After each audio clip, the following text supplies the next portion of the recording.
గుంటలో పడుకోవాలని బాగా ముచ్చట పడుతున్నాడు. ఆ పని చూడండి రా. నీతోనే మొదలు పెడతా. కలలో కూడా మా అమ్మ సమాధి మీద చెయ్యాలని అనుకోబాకండి. సచ్చేదాకా సంపుతూనే ఉంటా.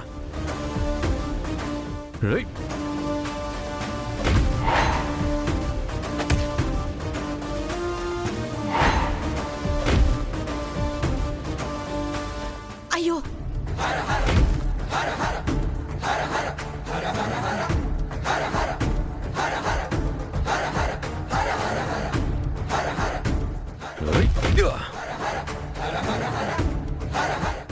కొట్టండ్రా చేతకాని ఎదవల్లారా.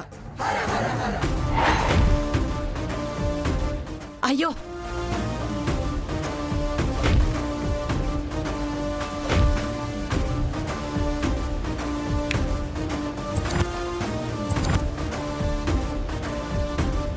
ఒరేయ్ ఒరేయ్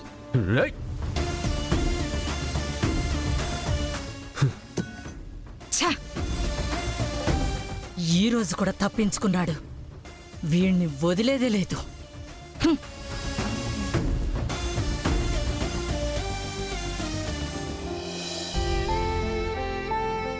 నీ సమాధి తవ్వుతామంటే ప్రాణం పోయినట్టు అయిపోయినదిమా. యాడ నీ సమాధి మీద చెయ్యేస్తానో అని భయపడ్డాను. నువ్వేం భయపడలేదుగా.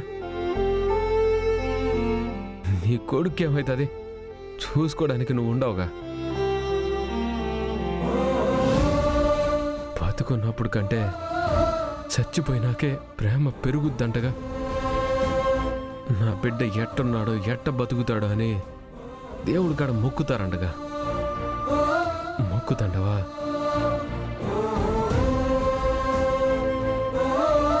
అందుకేనేమో కొద్ది కొద్దిగా నాలో నాకే మార్పు తెలుస్తూ ఉండదు. ఓయమ్మా, నీ కాడికొచ్చి చెప్పాలనుకున్నాను, చెప్పుకోలేకపోయినాను. అనుకోకుండా ఓ పాప మెడలో తాళి కట్టేసినానమ్మా. నీ కోడలు వచ్చేసినది. తీసుకొచ్చి చూపిద్దామంటే నేనేమో పెండ్లామనే అనుకుంటా ఉన్నాను. ఆ పాపేమో అసలు నన్ను మొగుడు అనుకోవట్లా. ఆ పాప ఎప్పుడైతే నేను పెనిమిటినని అనుకుంటాదో ఆ పొద్దే నీ కోడల్ని తీసుకొచ్చి నీకు చూపిస్తున్నాను. నేను ఆడుంటే ఆడుంటావుగా, నువ్వు చూసే ఉంటావులే. కాకపోతే నేను తీసుకొచ్చి పరిచయం చేస్తే అది వేరు కదా.